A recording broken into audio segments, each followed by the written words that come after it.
ইসলামী bank news top 10। বিচার হবে পিলখানা হত্যাযজ্ঞের আশ্বাস স্বরাষ্ট্র উপদেষ্টা অবসরপ্রাপ্ত লেফটেন্যান্ট জেনারেল জাহাঙ্গীর আলমের। পিলখানা হত্যাকাণ্ড স্বাধীনতা ও সার্বভৌমত্বের ওপর আঘাত বলেছেন বিএনপি মহাসচিব মির্জা ফখরুল ইসলাম আলমগীর। নিজেরা কাদা ছোড়াছুড়ি করলে দেশ জাতির সার্বভৌমত্ব বিপন্ন হবে। রাজনৈতিক দলগুলোকে সতর্ক বার্তা সেনাপ্রধান জেনারেল ওয়াকারুজ্জামানের। সেনাবাহিনীকে কটাক্ষ না করে সহায়তার আহ্বান।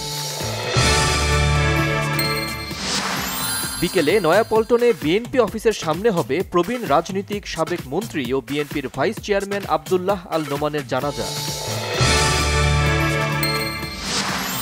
অর্থ উপদেষ্টা ডক্টর সালেহ উদ্দিন আহমেদ জানিয়েছেন, রমজানে চাল, ডাল, ছোলা ও চিনির সরবরাহ নিশ্চিতের চেষ্টা করছে সরকার।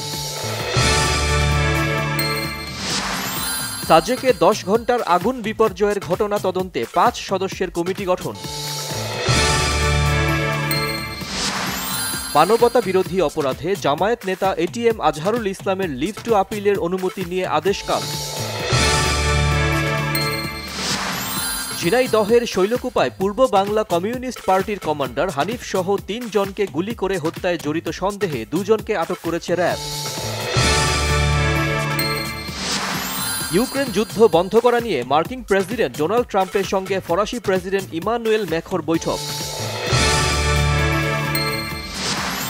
আজ স্প্যানিশ কোপা ডেল রের হাই ভোল্টেজ সেমিতে মুখোমুখি বার্সেলোনা ও অ্যাটলেটিকো মাদ্রিদ।